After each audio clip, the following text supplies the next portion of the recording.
සුබ දවසක් වේවා මගේ යාළුවෝ හැම දිනාටම. හුඟ දෙනෙක් කන්න කැමති රසවත් ගුණවත් කෑමක් තමයි බණ්ඩක්කා කියලා කියන්නේ.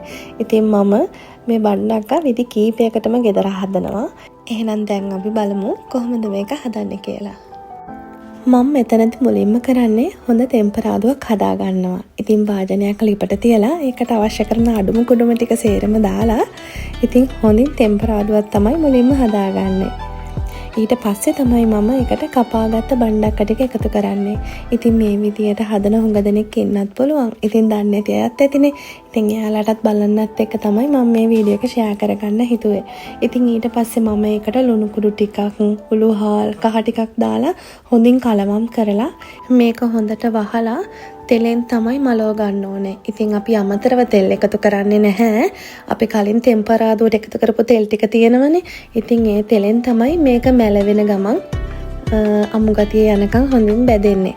ඉතින් 3-4 වතාවක් මම මේ විදියට කලවම් කර හොඳින් මේක මලව ගන්නවා.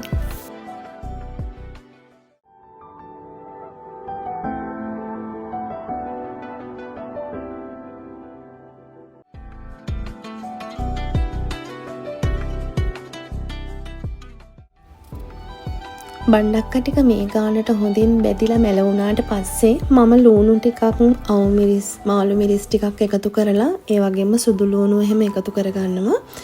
ඒ වගේම මේ වෙලාවට මම බැදපු 3-5 කුඩු ටිකක්, ඒ වගේම අබ කුඩු තේ හැන්දක් වගේ එකතු කරගෙන මේක හොඳින් කලවම් කරගෙන තව විනාඩි 5ක් විතර මේක හොඳින් මැලවෙන්න තියෙනවා. ඉතින් ඔයාලා කැමති නැත්නම් අබ කුඩු එකතු කරගන්න නැතුව හදාගන්න පුළුවන්.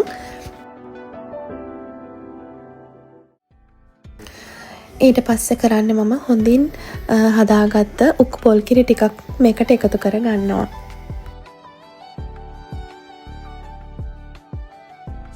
පොල් කිරි එකතු කරාට පස්සේ මම විනාඩි 7-8ක් විතර මේක මද ගින්දරේ හොඳින් හිඳෙන්න අරිනවා.